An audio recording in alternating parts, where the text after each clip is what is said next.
you got to deal with, you know, that you're just not even, that you don't know about until you actually start trying to do this stuff.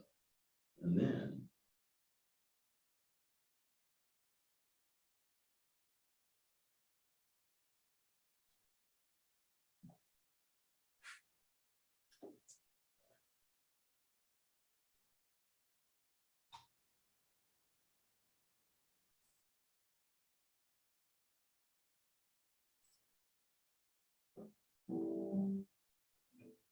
Good morning.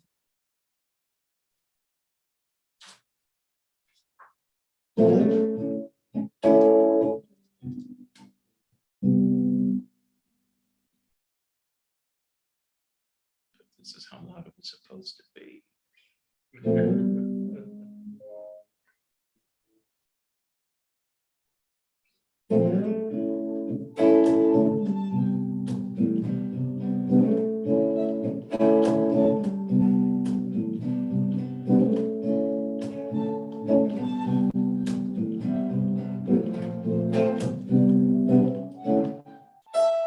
Good morning. Good morning. Good morning. Good morning, my friends. God's blessings upon you. Let's praise the Lord together, my friends. We have all awakened in God's shelter. Now we've come to praise His name together. Good morning. Good morning. Good morning. Good morning. Good morning. Good morning. Good My morning. friend.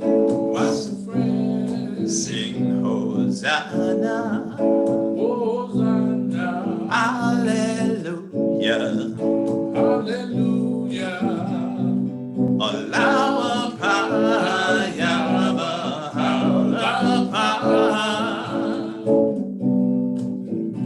in the sanctuary of our Lord's protection and the stronghold of our Lord's defense. With His love, our spirits are illumined as we glorify His name. Our hearts are blessed. Good morning. Good morning. Good morning. Good morning. Good morning. Good morning, my friend. My friend. Good morning. Good morning. Good morning. Good morning. Good morning, Good morning. my friend. My friend. Morning. Good morning.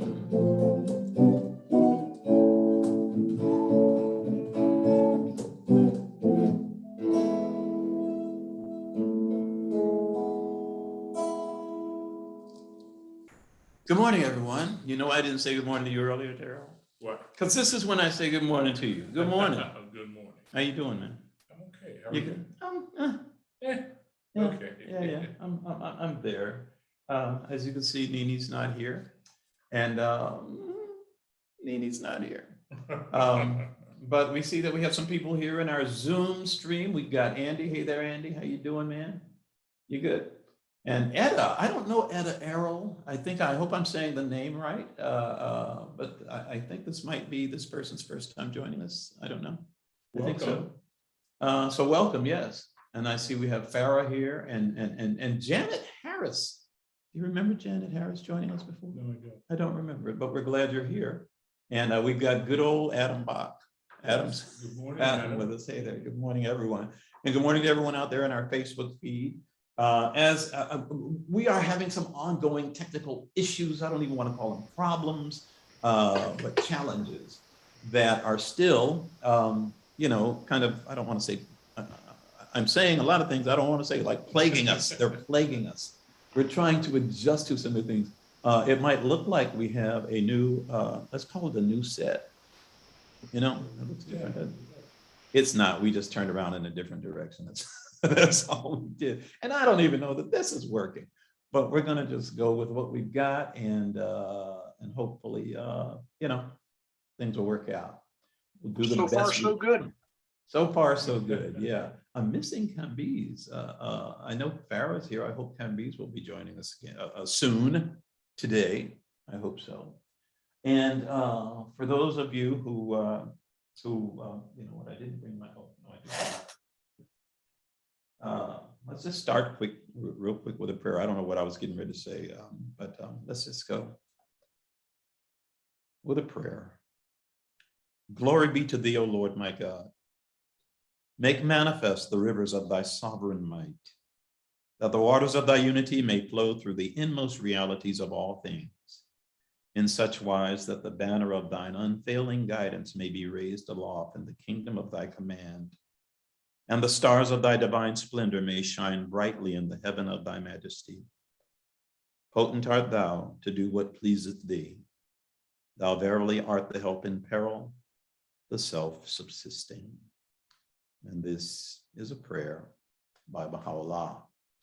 Now, again, if you've been joining us in the past, or if you've talked with anyone who has been, you probably know that we are still studying the Advent of Divine Justice by Shoghi Effendi. And last week, what were we reading last week, Carol? We were Talking about spiritual prerequisites.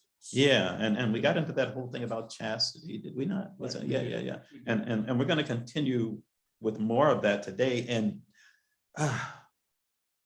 Just as a quick recap, the Advent of Divine Justice is Shoghi Effendi's treatise to the American believers. mhm, And it is a kind of a blueprint, if you will, for I what like he that. believes Mhm. that is necessary to achieve Baha'u'llah's New World Order.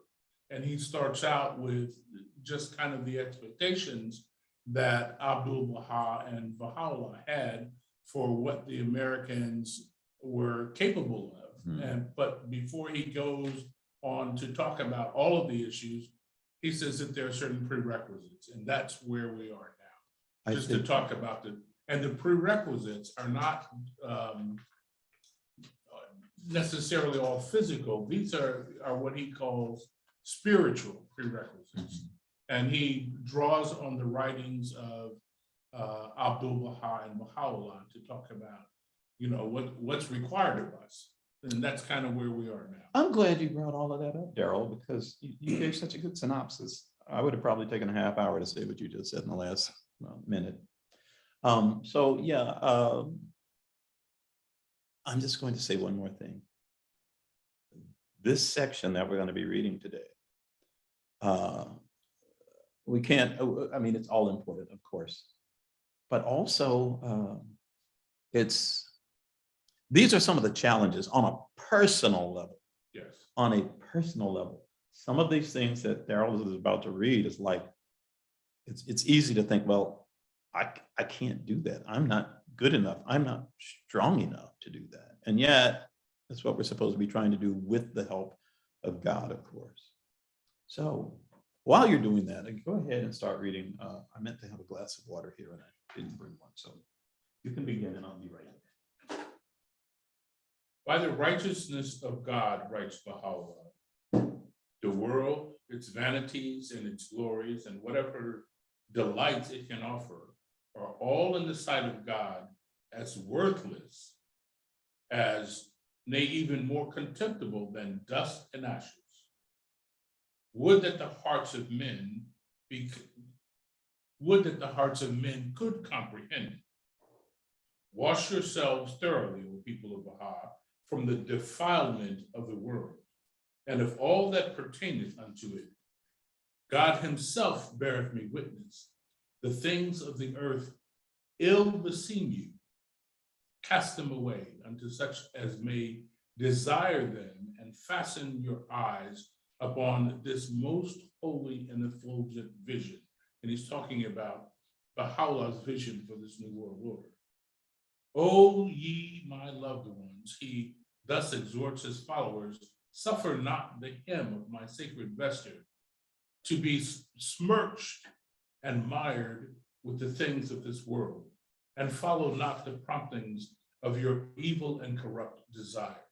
And again, O ye the beloved of the true God, of the one true God, pass beyond the narrow retreats of your evil and corrupt desires, and advance into the vast immensity of the realm of God, and abide ye in the meads of sanctity and of detachment, that the fragrance of your deeds may lead the whole of mankind to the ocean of God's unfading glory. Disencumber yourselves, he thus commands them, of all attachments to this world and the vanities thereof. Beware that ye approach them not, inasmuch as they prompt you to walk after your own lusts and covetous desires, and hinder you from entering the straight and glorious path. Eschew all manner of wickedness is his commandment, for such things are forbidden unto you in the book which none touch except as such God hath cleansed from every taint of guilt and numbered among the purified. A race of men, is his written promise, incomparable in character, shall be raised up with the feet of detachment, will tread under all who are in heaven and on earth, and will cast the sleeve of holiness over all that hath been created from water and clay. The civilization is his grave warning, so often wanted by the learned exponents of arts and sciences will, if allowed to overlap the bounds of moderation. Overleap, That's an important distinction. Overleap the bounds of moderation, bring great evil upon men. If carried to excess, civilization will prove as prolific a source of evil as it had been of goodness when kept within the restraints of moderation. He hath chosen out of the whole world of the hearts of his servants, he explains, and made them each a seat for the revelation of his glory. Wherefore sanctify them from every defilement, that the things for which they were created may be engraven upon them. Okay, I'm stopping you right there, Joe. You've read a lot. You can read this and you have no sense of discomfort with any of it. Well, I think it's Given our culture, I'll put it that I way. think it's a high bar, but I don't think it's unattainable. I truly believe that for most people, it would be a high bar, but it is not the things that he is asking for, and the things that he lays out here are not unattainable. And to be quite honest with you, I don't think that we should have an expectation of the world that is any less than what he's commanding. I totally agree with you. I fully agree with you. And who am I to say, well, I don't agree with Baha'u'llah? No, of course I agree with Baha'u'llah. I just think about the world as we know it. Let's put it this way. This is hard to sell. Not that we're selling anything, but this is hard to sell. I mean, you think about what you just read. A race of men, incomparable in character, shall be raised up, which with the feet of detachment will tread under all who are in heaven and on earth. I'm good with that. I'm good with all of it. But the part where, okay, and will cast the sleeve of holiness over all that hath been created from water and clay. Well, what is this holiness We could spend a whole lot of time talking about what some people think is holy, that slides all into the way we live our lives, that slides into our politics and so forth. And then he says the civilization so often vaunted by the learned exponents of arts and sciences will, if allowed to overleap the bounds of moderation, will bring great evil upon men. If carried to excess, civilization will prove as prolific a source of evil as it had been of goodness when kept within the restraints of moderation. But don't we live in a society where we ought to be able to pretty much do what we want to do? What about my personal freedoms, man? This is not limiting your personal freedoms. What it's saying is that your freedoms end where someone else's begins. Okay. And when we think about personal freedoms, I think we can also go back to that place where you started and think that for many people, the idea of personal freedom includes things that Baha'u'llah starts out saying, this shouldn't even be your focus anyway. The world, its vanities and its glory, and whatever delights it can offer are all in the sight of God as worthless, as nay, even more contemptible than dust and ashes. Would that the hearts of men could comprehend. Wash yourself thoroughly, O people of Baha, from the defilement of the world and all that pertaineth unto it. The things of the earth ill beseem you. Cast them away unto such as may desire them. Cast them away unto such. Give to the people that want that. Cast them away as unto such as may desire them, and fasten your eye upon this most holy and effulgent vision. He's calling for detachment. From worldly things.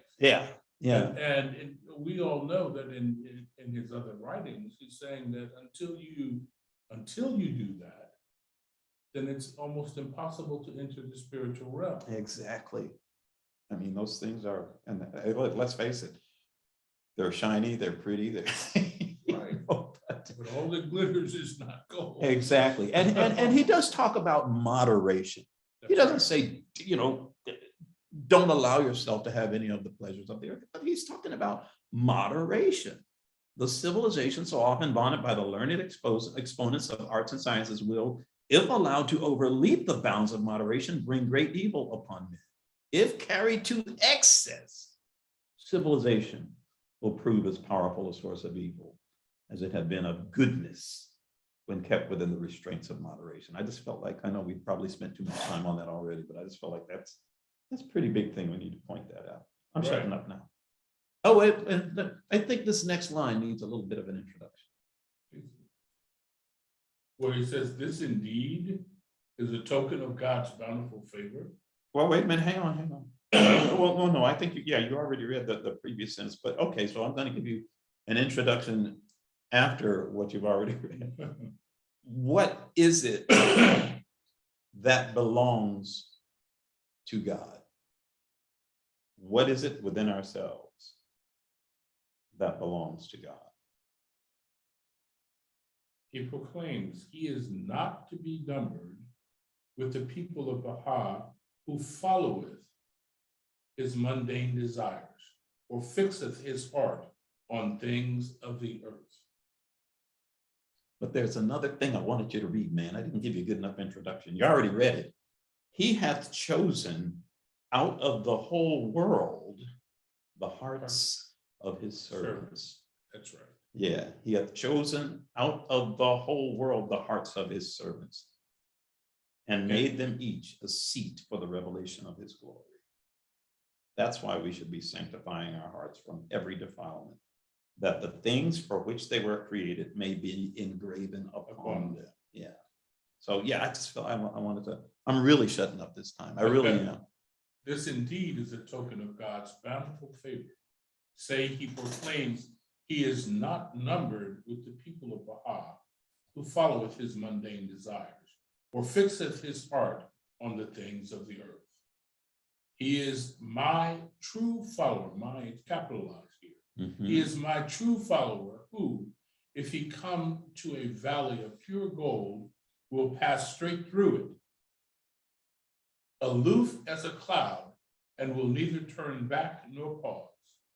It's saying that gold should not, even Yeah. though the promise of gold should not phase us. Right. Such a man is assuredly of me. For his garment, the concourse on high, can inhale the fragrance of sanctity. From his garment, the concourse on high, can inhale the fragrance of sanctity.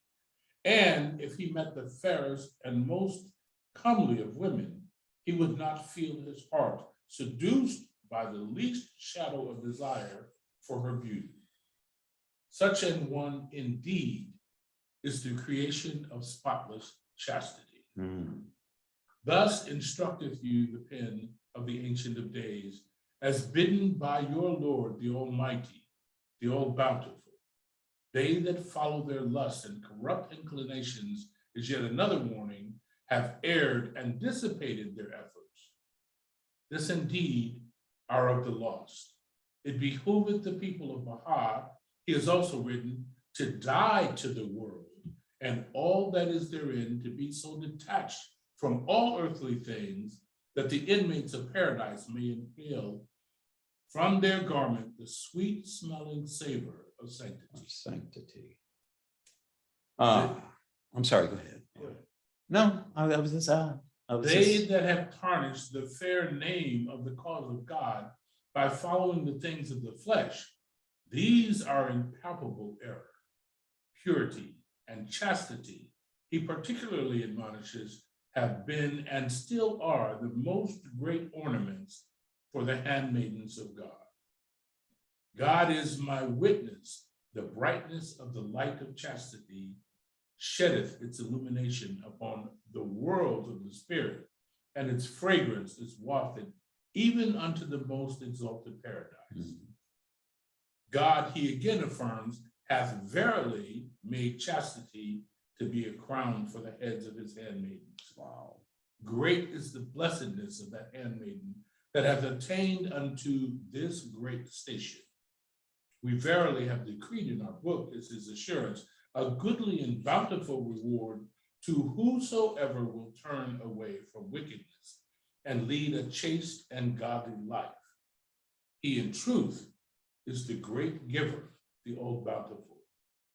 We are sustained, we have sustained the weight of all calamities, he testifies, to sanctify you from all earthly corruption, and ye are yet indifferent. We verily behold your actions. If we perceive from them the sweet smelling savor of purity and holiness, we will most certainly bless you. Then will the tongues of the inmates of paradise utter your praise and magnify your names amidst them who have drawn nigh unto God. Wow. I'm looking at this, and of course, this is all about chastity, and not setting your priorities on the things of the world. The material. Yeah, exactly. Right. Facing the fact that, of course, we need them. This is a physical existence. But when those become our primary goal, our primary objective, along with, just kind of throwing caution to the wind in the way we live our lives. And obviously,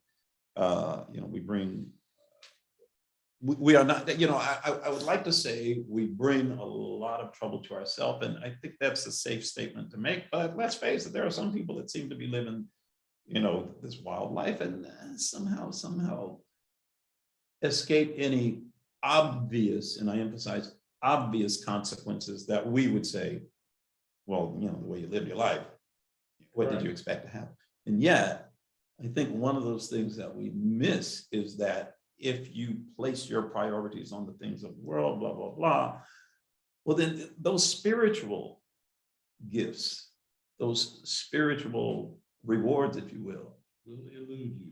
Yeah. And for anyone who's wondering about that whole chaste and holy life, I mean, we won't read it again, but just a few pages earlier, Shoghi Effendi listed a lot of the things that are a part of living that kind of life, that in the writings of Baha'u'llah and even the writings of Abdu'l-Baha, they point out the importance of this if you are to be a part of helping to create this kingdom of God on earth. And I see you put your book down there, Daryl. Is there a particular reason?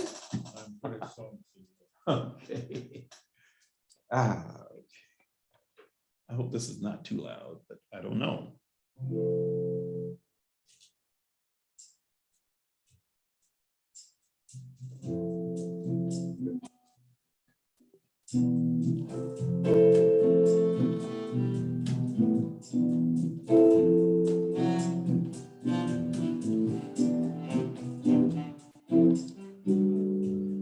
Where there is love, nothing is too much trouble.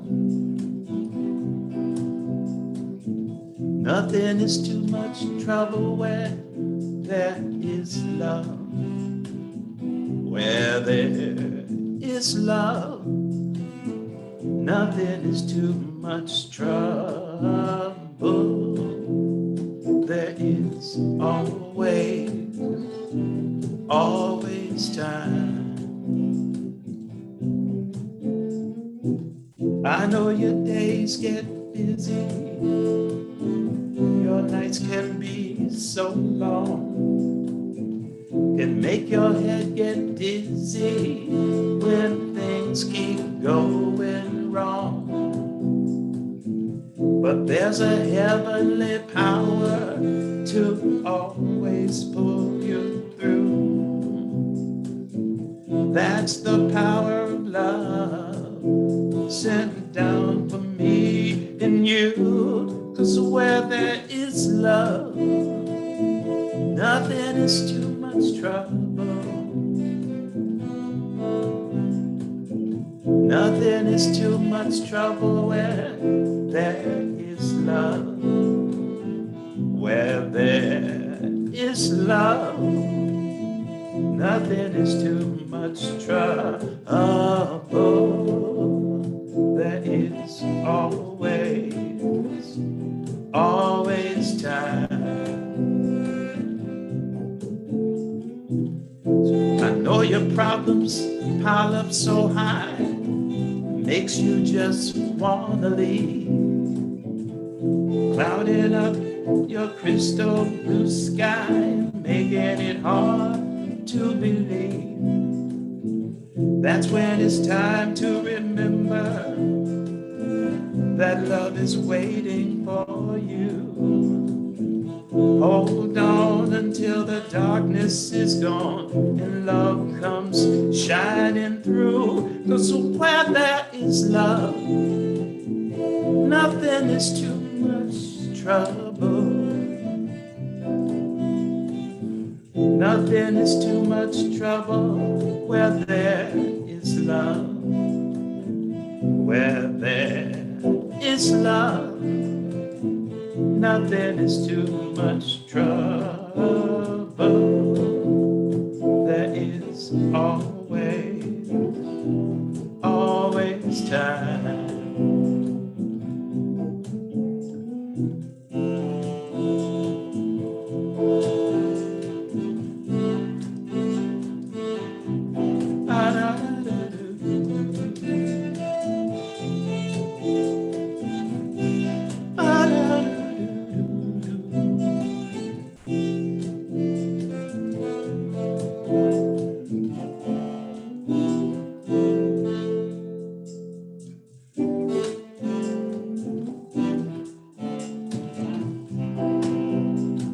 So remember, make time for love. Take time for love. Make time for love. 'Cause where there is love, nothing is too much trouble. Nothing is too much trouble where there is love. Where there is love, nothing is too much trouble. There is always time. Yes, there is always time. Yes, there is always time.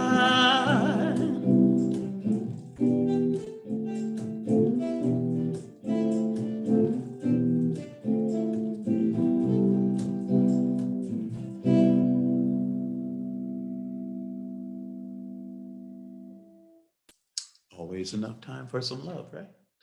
Fantastic. What we're supposed to be trying to do. And now to continue. Yes. You go through the last section. We're almost done with this section. Okay. Oh, you give me the hard part. No, I give you. Yeah, you give me the hard I part. give you the easy part here. No, you think, oh, it's easy for Baha'is. But if you're someone who is considering the faith, considering joining the faith, considering following the writings of Baha'u'llah, here's something that Abdul-Baha says. This is all in line with chastity. The drinking of wine, writes Abdul-Baha, is, according to the text of the most holy book, forbidden. For it is the cause of chronic disease or chronic diseases, weakeneth the nerves, and consumeth the mind. Drink ye, O handmaiden of God, Baha'u'llah himself has affirmed, drink ye the mystic wine from the cup of my words. Cast away then from you that which your minds abhor, for it hath been forbidden unto you in his tablets and his scriptures. Beware, lest ye barter away the river that is life indeed, for that which the souls of the pure-hearted detest. Become ye intoxicated with the wine of the love of God, and not with that which deadeneth your minds. O ye that adore him, verily it hath been forbidden unto every believer, whether man or woman. Thus hath the sun of my commandment shone forth above the horizon of my utterance, that the handmaidens who believe in me may be illumined. It must be remembered, however. Am I supposed to continue this? Yes. Yeah, okay. This is the last paragraph for this section, right? It must be, this is Shoghi Effendi again. It must be remembered, however, that the maintenance of such a high standard of moral conduct is not to be associated or confused with any form of asceticism or of excessive and bigoted Puritanism. And that's an important statement. Absolutely.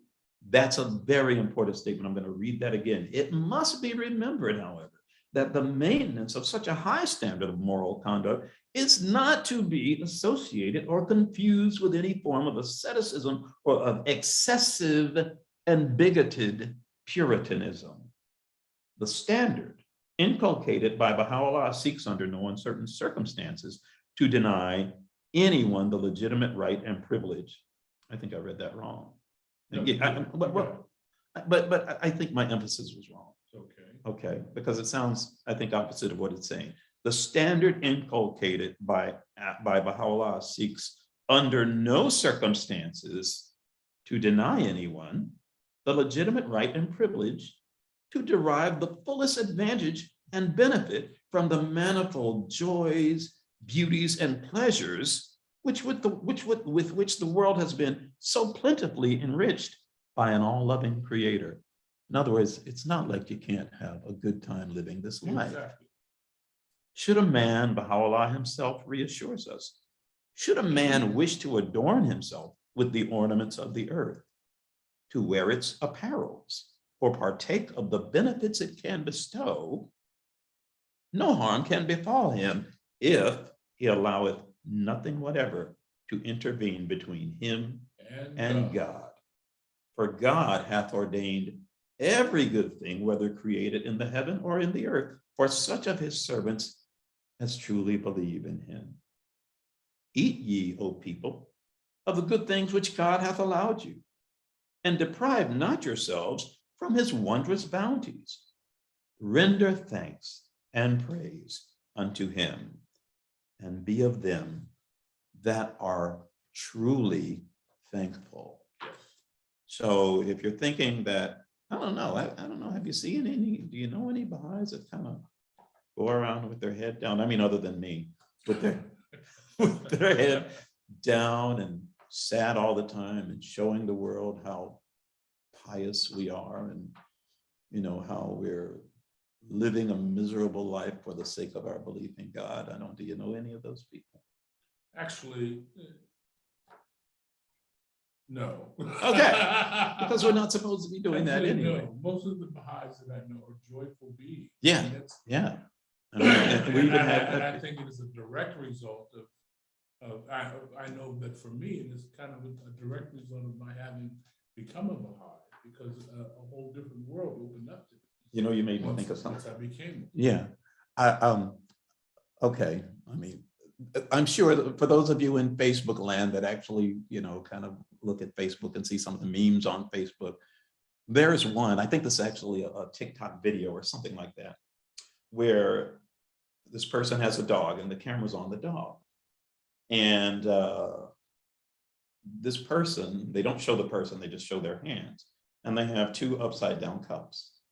And under one cup, there is one treat, you know, and this is like the shell game. And they, you know, move the cups around and so forth and so on. The dog is watching, the dog is watching. And after they finish, cups come to a standstill and the dog has to choose which one he thinks the treat is under. Okay, and the dog actually points with his nose, or sometimes he'll put his paw there. I've seen this several different ways. And the cup comes up and then sure enough, the treat is there. And the dog eats the treat with, you know, relish, just yeah. But then the person that's doing this moves the other cup and there's a whole bunch of treats under there. And you can actually see the expression of disappointment on the dog's face. The dog goes from eating the treat to, well, I won't cuss, but I'm thinking if the dog could cuss, he was probably cuss. And I'm thinking, this is sort of what this is like. It's probably a terrible analogy. He'd say, doggone it. There you go. Thank you, Andy. And it's probably a terrible analogy, but I think this is kind of, you know, we see all these bells and whistles and all the trinkets of the world and all the, you know, the things that people are doing that we know this is probably not going to work out good. And yet in the moment, it seems like it's so much fun and it's not like I haven't made those choices. And then if and when you decide, wait a minute, I'm going to try to live my life with the emphasis on, you know, acknowledging God, revering God, still enjoying life, Right. you know, but respecting the limits of moderation that are so clearly expressed. You know, often what are even the satisfaction might not come from physical gain, but there's, you know, there's that you know, like they often say that comes from the Bible, the peace that surpasses understanding. Mm-hmm. I think I might be saying that wrong, but life gets better. Right. Yeah, and it's not to say that there aren't any challenges or anything of that nature. Of course there are. Of course there are. And but he's saying, yes, enjoy life, but don't make that your main focus. Right. You know, don't make that your main focus. We've been told that the heart is our heart is supposed to belong to God. That's right. Yeah, and so, you know, we have to make sure that whatever we're engaging in doesn't disregard that. You know, there's that, what is it? Cast out the stranger that the friend may enter his home. There is a hidden word. That's not the whole hidden word, but there is that hidden word that basically acknowledges that, hey, your heart is supposed to be reserved for God. And yet you let a stranger come into that place that is supposed to be reserved for God. Cast out then the stranger, that the friend, that is the reference to God, that the friend may enter his home. And that's basically the way we're supposed to be living our lives. And nobody says it isn't without that it isn't challenging. And yet it's so rewarding. It's so rewarding. I know when you got that look that says, "You done?" No, that's not. It looks like you're done. Well, it is time for our Can Be's moment. How you doing, Cambies? We didn't see you when you came in. We didn't get a chance to say good morning to you. How are you? And we also didn't get a chance to say good morning to Maria and Alex. So good morning to you, and Gilbert. So good morning. But Cambies, do you have something you'd like to share with us today? Sure. Good morning. Good morning. Good morning. And Andy, you just as well be getting your instrument ready too, because you know we're coming to you.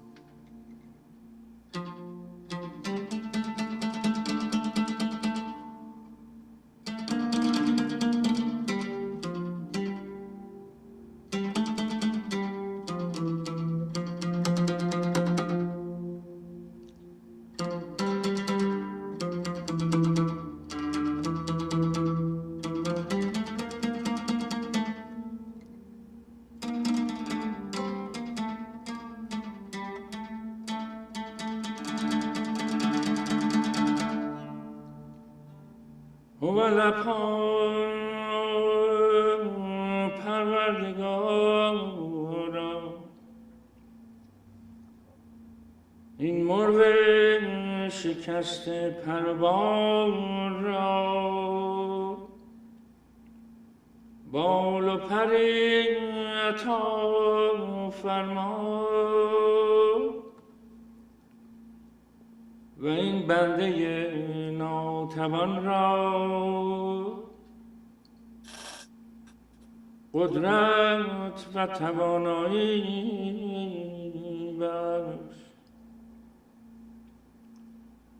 این افتاده را از خاک عجز و زاری بلند کن و این مستمند را به نفحات ملکوت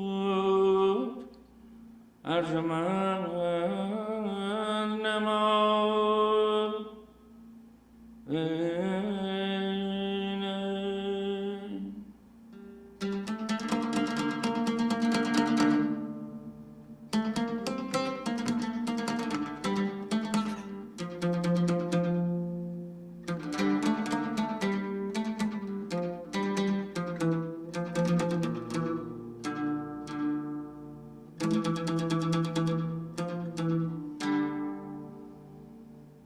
Thank you. Thank you, Cambies. Thank you. Is there anyone else who would like to share? Oh, Andy. Andy, please.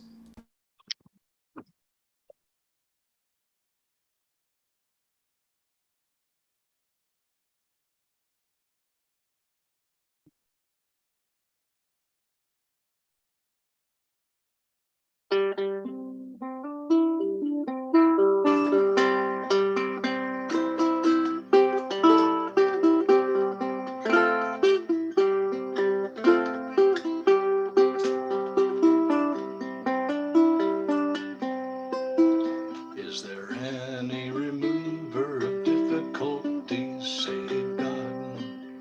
Say, praise be God. He is God. All are his servants, and all abide by his bidding. Is there any remover of difficulties? Save God. Say, praise be God. He is God. All are his servants, and all abide by his bidding.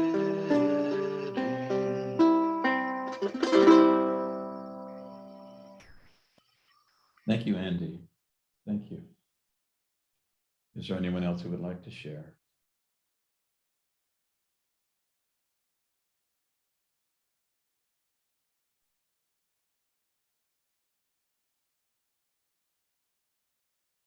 Anyone? I have awakened in thy shelter, O my God. And it becometh him that seeketh that shelter to abide within the sanctuary of thy protection and the stronghold of thy defense.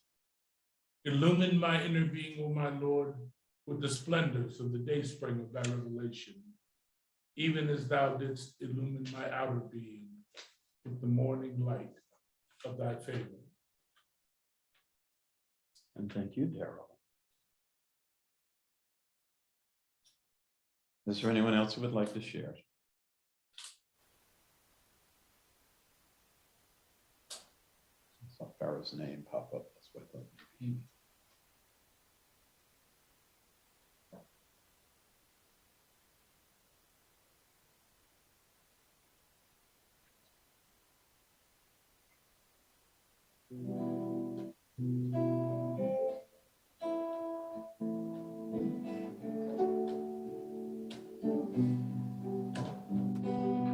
O my kind Lord, O thou the desire of my heart and soul, bestow upon thy friends thy loving kindness, and grant them thine unfailing mercy.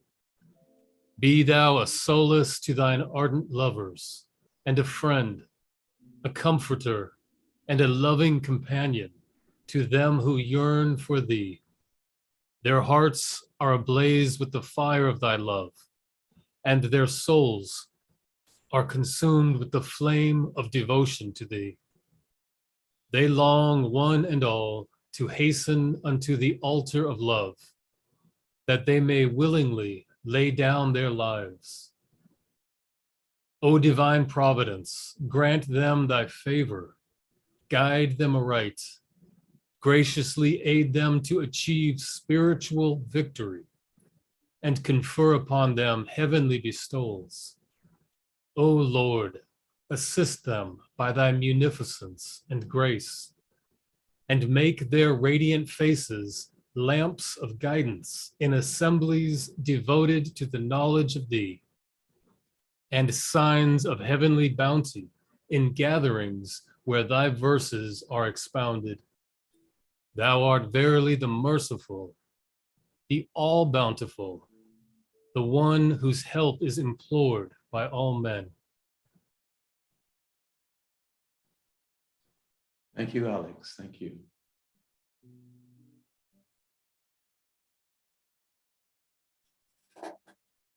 Is there anyone else who would like to share?